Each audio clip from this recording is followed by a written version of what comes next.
खबरों पर नजर सबसे हटकर, चमकते शब्द जो दिल में उतर कर, बदलता समाज बन गया खाज, चाचा खोले सबके राज, अनोखा अंदाज बड़े निराले, आ गए चाचा बकैत अयोध्या वाले। जो आदमी बिना रीढ़ के जीता है उसका जीवन दूसरों के रहमो करम पर होता है। ये दुनिया केवल एक ही भाषा समझती है, बल और आत्मसम्मान की। अगर आप खुद की कदर नहीं करेंगे तो बाकी लोग आपको गिनना ही बंद कर देंगे। जैसे सरकार कभी कभी मजबूरी लगती है, जब वो कमजोर दिखते तो पड़ोसी देश क्या करते हैं, धमकियां, घुसपैठ, हमला और पता नहीं क्या क्या। जब सरकार ताकतवर दिखे, सेना मोर्चे पर हो, बयान भी दमदार हो, तो वही पड़ोसी देश होते हैं वो भीगी बिल्ली बनकर बैठे रहते हैं। और गलती से युद्ध के मैदान में आमना सामना हो जाए तो दुम दबाकर भाग जाते हैं, फिर भी हमला करने की हिम्मत नहीं करते। गुरु, यही बात हम इंसानों पर भी लागू होती है। अगर आप अपने हक के लिए आवाज नहीं उठाएंगे तो आपकी गिनती कमजोरों में होगी, और कमजोरों के साथ क्या होता है ये आपको भी पता है। उससे हर कोई रोंदने की कोशिश करता है और अधिकतर रोंदे ही जाते हैं। तो भैया याद रखिए कि इंसान की असली ताकत और आत्मसम्मान उसके आत्मविश्वास में होती है। लकड़ी का उदाहरण बहुत सटीक है। अगर आग हो तो कोई हाथ नहीं लगाता, वरना हर कोई ठोकर मारकर या रौंद कर चला जाता है। सांप का उदाहरण ले लीजिए। सांप के भले दांत तोड़ दिए जाएं या टूट गए हों, लेकिन वो फुफकारना अगर नहीं छोड़ता है तो उसके दांत हो या ना हो, आदमी उसकी फुफकार से ही डर के भाग जाता है। तो भैया चाहे जो भी हो, अपनी रीढ़ को हमेशा सीधा रखो, सर ऊंचा रखो, सीना तान कर आत्मसम्मान के साथ जीवन जियो। और हाँ, ये सलाह सिर्फ आदमी के लिए नहीं है, उन नेताओं के लिए भी है जो हर विवाद पर झुकने की आदत पाल चुके हैं। लोग सोचते हैं कि दिल का दरवाजा खोल देना बड़ा अच्छा और ईमानदारी वाला काम है। आप हर बात किसी को शेयर करोगे तो वो आपको अपना समझेगा, लेकिन गुरु सावधान, याद रखो हर बात बताने लायक नहीं होती और हर कान सुनने लायक नहीं होते। गुरु, बात सीधी सी है, कुछ बातें बीवी से छुपा कर रखनी पड़ती हैं, क्योंकि कभी कभार मोहब्बत से ज्यादा जरूरी होती है शांति। और कुछ बातों का पता तो दोस्तों को भी नहीं लगने देना चाहिए। क्यों? क्योंकि महफिल में जब मजाक उड़ता है ना, तो अक्सर वही हंसता है जो सबसे करीब बैठा होता है। और बच्चे हैं तो अपने, पर जनाब आज का जमाना इंटरनेट वाला है, कब आपकी कही बात उनकी रील का थीम बन गई पता नहीं चलेगा, और देखते ही देखते उंगलियां रील चलाते हुए आपके घर की बातें बाहर तक पहुंच जाएंगी। और स्टैंड अप कॉमेडी में भी उनका मजाक उड़ेगा। आपने देखा ही होगा आजकल स्टैंड अप कॉमेडी, आपने देखा होगा। स्टैंड अप कॉमेडी में क्या होता है, घर की ही चीजें बच्चे बाहर बता रहे होते कि मेरे मम्मी ऐसे करती है, मेरे पापा ऐसे करते, और उन्हीं को शेयर कर करके उनको मजा आ रहा है, यहाँ तक कि बेडरूम की बातें शेयर कर रहे हैं। अब देखो, सब कुछ छुपाओ भी मत। कभी कभी मन हल्का करने के लिए कुछ कहना भी जरूरी होता है, लेकिन तभी कहना जब सामने वाला हो भरोसे लायक, समझदार और तुम्हारा अच्छा भला जानता हो। वरना जो मिले उसी के आगे दुखड़ा रोने लगे तो अगले ही दिन रिश्तेदारी और समाज में ब्रेकिंग न्यूज बन जाएगी। इसलिए चाचा की बात गांठ बांध लो, जो कहनी हो मन की बात, पहले देखो सामने वाला माइक है या है उसके पास जज्बात। आज बात करेंगे उनकी जो दिखते कुछ और नजर कुछ और आते हैं, मतलब जो चेहरा देखकर समझ नहीं आता है, लेकिन हरकतों से उनका स्वभाव झलक जाता है। देखिए, निष्ठुर वो होता है जिसका मन पत्थर का हो गया हो। ठीक वैसे ही जैसे तराजू की डंडी थोड़ा इधर उधर हुआ तो या तो ऊपर या नीचे, मतलब भाव खा भी सकता है और खिला भी सकता है। जरा सी ऊंच नीच हुई तो औकात मापने लगेगा। ऐसे ही लोभी कौन नहीं होता है।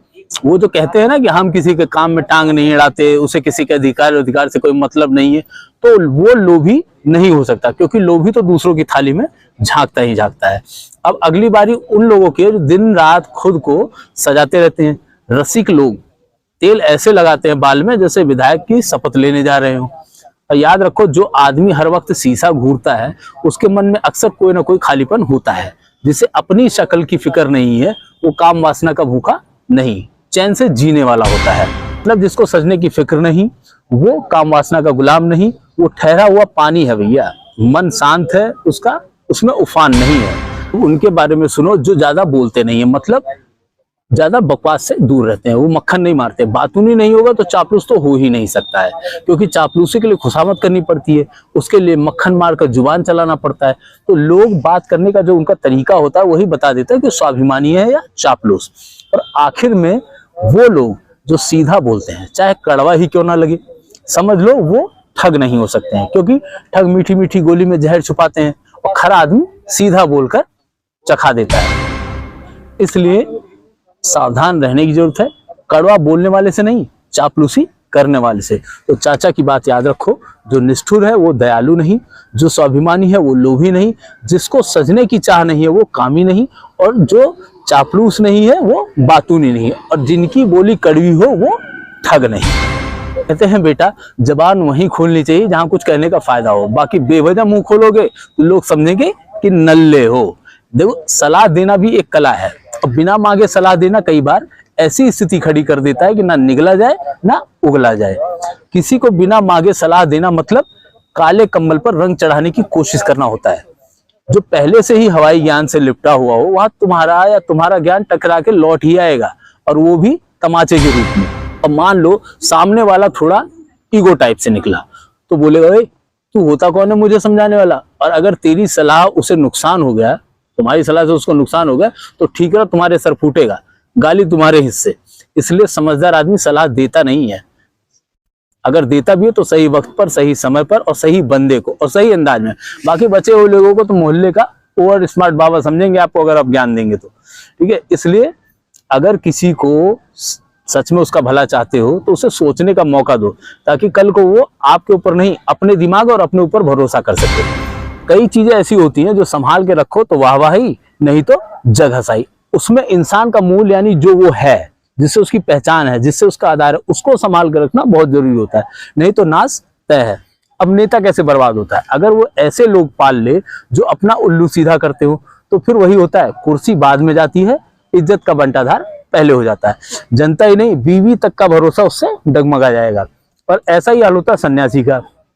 अगर वो रोज गली मोहल्ले में उठना बैठना शुरू कर दे, चाय पानी शुरू कर दे, तो फिर काय बात का सन्यासी, मोहल्ला कमेटी का सचिव माना जाता है फिर।